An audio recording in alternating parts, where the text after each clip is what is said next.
Brenda Case. Thank you. Thanks for putting on this event. I am Brenda Case. My family lived outside Kirkville, Iowa in the mid to late 70s. Dad had been a union sheet metal worker, and he worked his way up to mechanical contractor. We lived a good life. We had everything we needed and much of what we wanted. We had 25 acres where we raised registered quarter horses, Australian shepherds, and all the baby raccoons, orphan calves, and stray cats that I could sneak into the barn when Dad wasn't looking. My career includes 28 years as an IT project manager with the Iowa Judicial Branch. I was recognized by the Iowa Supreme Court for my dedication to the administration of justice. My previous work was in computer service, factory QA management, and mechanical drafting. My experience built the skills and wisdom to navigate change, manage budgets, and stick to timelines in government work, technology, and industry. The complex issues that we face today require that we work together to find creative solutions. That is where my leadership will be the most valuable. I have an adult son and 2 wonderful grandchildren. I got married and divorced young, so I understand the challenges of being a parent, especially a single parent. Since I graduated from parenting, for fun, I ride a motorcycle. It's an Indian Scout. It's beautiful. It's willow green over Irish cream with brown leather saddlebags, custom Corbin seat, performance intakes and exhaust, and I'm getting geeky about this, but I've done the Great River Road from its source south as far as Cape Girardeau. I've ridden across the Great Divide to Glenwood Springs, Colorado, and then east all the way to the Cherahalla Skyway in North Carolina.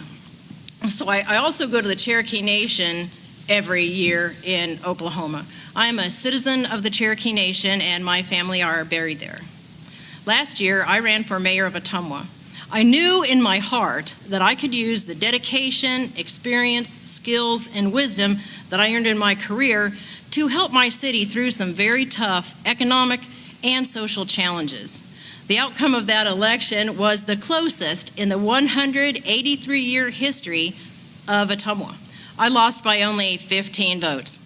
The closeness of that result shows how deeply we are divided as a people. It's time to make some changes.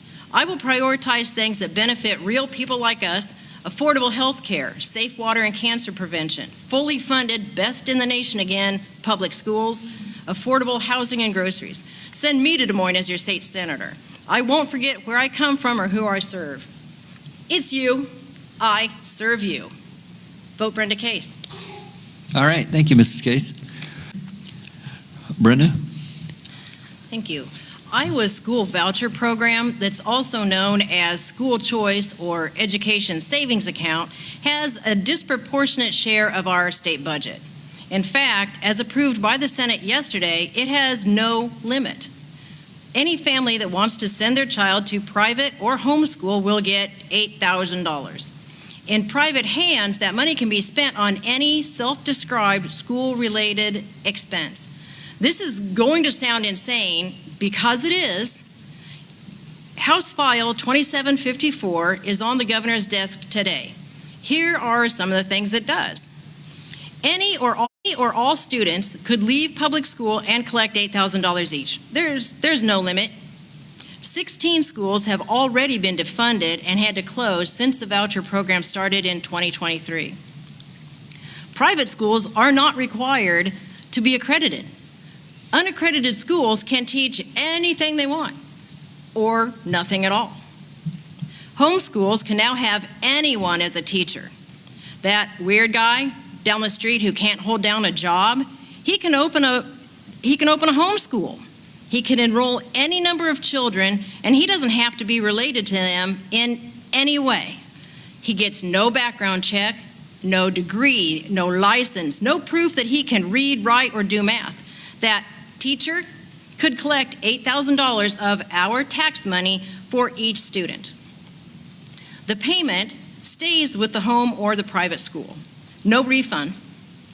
A kid could be enrolled in a private school, leave or get kicked out, and the private school keeps that money. The public school has to take the kid back in and educate him, but they get no money to pay for that. Parents could say they're homeschooling, and quit the next day, send their kids back to public school, and keep the money. 2 kids in homeschool would bring in $16,000. Working 40 hours a week at minimum wage for an entire year makes $15,000. I knew a woman who said she was homeschooling her boys back when the only thing she got was a free home computer. The kids stayed up all night, they slept all day, and then I met them when they were 18 and I was a math tutor for the GED program. Those kids tested at 2nd grade level. I don't even know what they're doing now.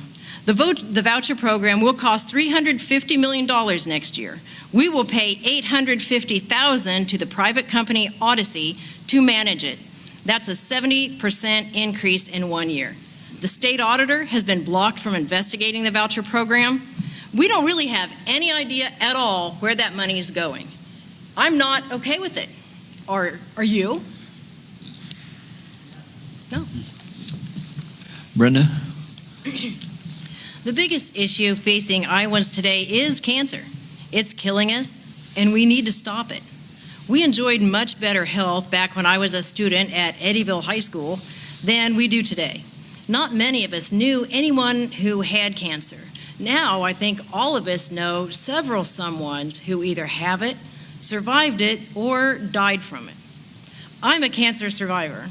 In my early 40s, I had colon cancer. Way back then, it was rare to get that disease so young. Now, the steepest rise in cases is among adults 20 to 39 years old. Millennials and Gen Zs are diagnosed with a more advanced stage of metastatic cancer. Their survival rate is actually lower. Iowa is second in the nation for the number of new cancer cases every year. Our 4-county area is among the worst in Iowa. A proven cause of colorectal, prostate, kidney, and bladder cancers is water polluted with glyphosate and atrazine from herbicides like Roundup and pesticides, and nitrates from manure and other fertilizers. These are all problems that go along with farming.